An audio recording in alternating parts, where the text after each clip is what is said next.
Siya si Mark Barizo, estudyante ng Legal Management sa FEU. Pagdating sa pag-aaral, wala daw siyang buenas. Hirap kasi siyang magmemorya. Medyo mahirap, lalo na yung mathematics, mga kailangan ng memorization. Siya naman si Lola Anita.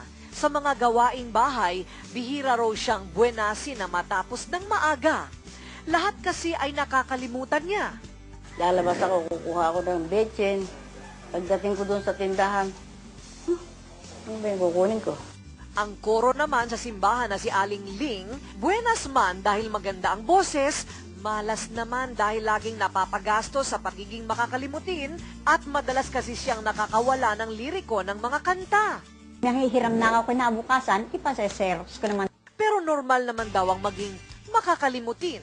Habang tumatanda ka, pwedeng mabawasan yung capacity mo, matuto o alalahanin yung mga ibang bagay na nangyari sa iyo noong nakaraan.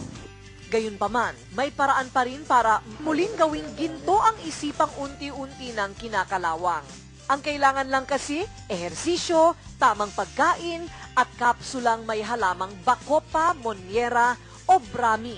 Ang brahmi ay makikita lamang sa India at mga karatig bansa nito. 5,000 BC pa lang, ginagamit na ito bilang pampatalas daw ng isip. Kasama ito sa Ayurveda o sinaunang pamamaraan ng panggagamot ng mga Indian.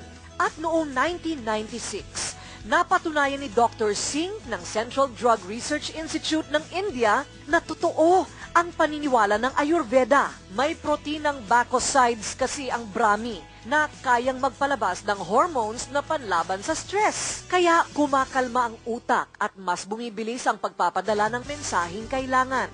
Nakakapag-improve ng nerve impulse transmission, no? Maraming produktong brahmi na ang naglabasan. Pero ang pinakamabisa raw ay yung nasa kapsula. It is convenient. The active constituents also remain intact. Higit 1 taon na silang umiinom ng kapsulang may brahmi. Si Mark, scholar na ngayon. La Anita, kabisado na ang sangkap ng pagluluto. At si Aling Ling, hindi na nakakawala ng kopya ng kanta. Kung sasabayan ng ehersisyo, tamang pagkain at pahinga ang pagkaing panustos o food supplement tulad ng kapsulang may brahmi, tiyak, makakaiwas ka rin sa mas malalang kaso ng pagkalimot tulad ng Alzheimer's o dementia.